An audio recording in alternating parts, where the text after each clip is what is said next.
E esse tema aí do Enem 2022, hein? Você riu, você chorou a hora que saiu da prova no primeiro dia. Conta pra mim já aqui como que você argumentou, o que que você citou, para que eu consiga, assim, por cima já jogar o que que eu acho que seria ideal aí dentro da sua nota, ou se você mandou bem ou não na argumentação, tá bom? E aí, né, neste vídeo aqui, eu peguei agora aqui a prova, a proposta, e trouxe as minhas impressões e o que que eu acho que poderia ter sido feito, como que eu acho que deveria ter sido interpretado, quais as falhas, o que que a gente gosta, né, o que que foi bom dentro desse Enem, para que você tire um pouco desse apreço aí, né, anseio do seu coração, você que tá com medo dessa possibilidade da nota, tá? Então, aproveita aí que você tá aqui comigo, eu sou a Chay, sou professora de português e redação aqui do Português Sucesso. Trago muito conteúdo para você para Enem e para concurso público, que é sempre muito importante. E, claro, eu também posso corrigir a sua redação, tá? Então, se você quer muito que eu corrija a sua redação, tem os links aqui embaixo do meu curso com pacotes de correção. O mais importante agora é que eu vou ficar aqui no cantinho e aí eu vou mostrar para vocês as minhas impressões sobre o Enem 2022. A gente tem, para começo de conversa de história aí, né, o nosso grande protagonista, que é o tema, né? O tema chamado Desafios para a Valorização de Comunidades e Povos Tradicionais do Brasil. Quais são os destaques que a gente precisa fazer aqui? Desafios, tá? Valorização, né? Você vai ter que pensar assim, o que é o desafio? O que é a valorização e quem são as comunidades e povos tradicionais na localização do Brasil? Então, são 4 frentes que a gente nem precisa seguir muitas, porque o mais importante no Brasil a gente já sabe. Então, no Brasil tá definido pra gente. É o desafio, que é o nosso número 1, a valorização, que é a nossa palavra número 2, e as comunidades e povos tradicionais no Brasil, que é a nossa pauta número 3. Pergunto para vocês primeiro para conseguir interpretar essa temática antes mesmo de entrar lá na proposta, tá? O que é um desafio para você? Pode ser a falta de conhecimento, pode ser os direitos, pode ser a colonização brasileira como um grande desafio. O que é a valorização? É reconhecer, é dar acesso, é garantir os direitos?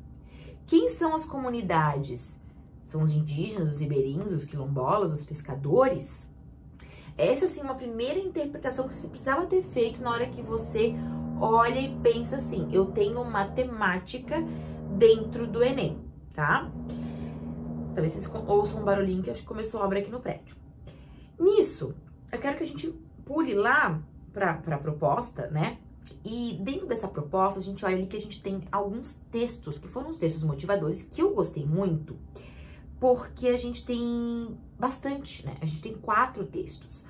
O primeiro que a gente tem aqui, ele é bem de definição, que ele pergunta se você sabe quais são as comunidades tradicionais brasileiras. Então, isso já te mostra assim, poxa, eu tenho mais ou menos esse pensamento, né? Na hora que comecei a ler o tema, eu não sei se eu sei, fala do pescador, né?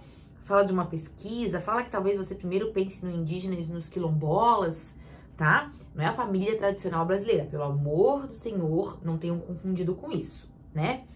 Depois ele traz um texto 2 pra gente, eu vou até colocar aqui mais pra cima esse texto 2, porque ele traz um texto 2 e ele elenca assim, ó, tantos locais aqui que são importantes, que mostra muito essa questão norte e nordeste brasileira, principalmente, se vocês olharem ali pelos estados, e ela traz quem são. Então, além dela definir, ela traz as possibilidades. Porque tem gente que falou pra mim, Chay, será que era só sobre o indígena? Não, era o povo tradicional. Talvez você nem tivesse mencionado o indígena, mas mencionado a dificuldade, as regras, o conhecimento, o estigma associado ao povo tradicional brasileiro, tá? Comunidades.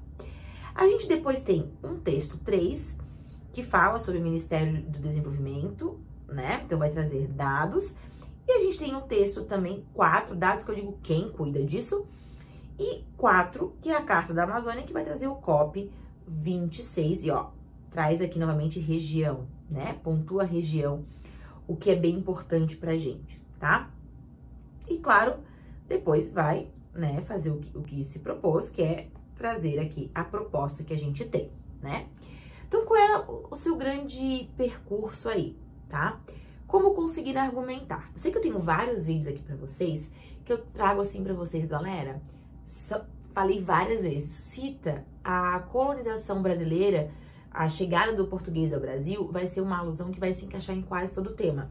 Dito e feito aqui. Por quê? O colonizador português que chega ao Brasil, ele desvaloriza a comunidade tradicional que ele encontrou primeiro. Primeiro ele encontrou o indígena, né? Então ele desvaloriza o que é brasileiro, o que é tradicional brasileiro, e diz assim, não, o legal é vocês seguirem ao modelo europeu de língua, que poderia ter falado sobre linguagem, poderia ter argumentado sobre modelo de trabalho, sobre as leis trabalhistas, sobre a preservação ambiental, tudo isso trazendo um desafio que cada comunidade enfrenta. O pescador enfrenta o desafio hoje do lixo nas águas, da questão do defeso, aquele período que ele não pode pescar, da questão de direitos trabalhistas, né? De condições sanitárias, de condição de trabalho, tá?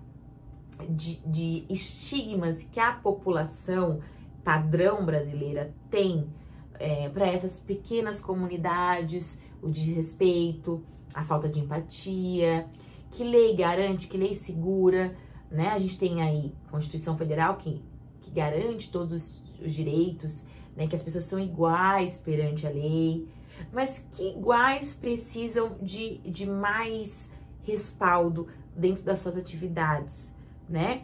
Então, você teria várias frentes ali para argumentar dentro desse tema e não precisaria puxar uma ou outra comunidade tradicional a mais, né?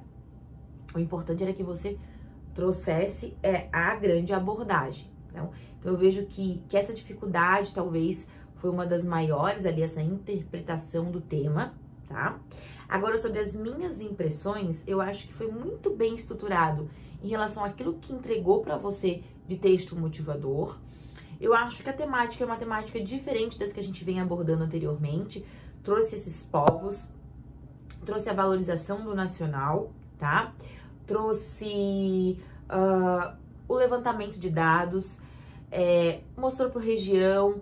Foram 4 textos motivadores para mim muito bem escolhidos, porque não deixou dúvida sobre qual assunto que estava se tratando. Eu sei que tem professor aí falando que não gostou, mas eu não vejo que a gente vai ter uma nota para baixo, uma régua para baixo, nem uma régua muito para cima. Vamos manter como no ano passado, tá? E vejo que se você não interpretou corretamente, você tem que rever a sua maneira que você interpreta a redação, que você argumenta, porque pra mim, eu acredito, pra mim, pros meus alunos, que foi um tema, assim, muito simples e fácil de abordar. Se assemelha muito com o do ano passado, e poderia ter sido usado muitos argumentos, muitos repertórios que já se trouxe também no ano passado. Aí, tá? Então, não vejo nenhuma dificuldade, acho que foi um tema bem legal, acho que foi um tema bem escolhido e certeza que a sua nota vai ser excelente. Vocês comentam aqui embaixo, dizem como foram as suas impressões, vocês que fizeram o Enem. E agora a gente vai fazer o quê? Mirar no 2023, porque de agora em diante não é chorar pelo derramado, é pensar em como vai ser no próximo ano. Um beijo, eu te espero na próxima aula. Tchau, tchau!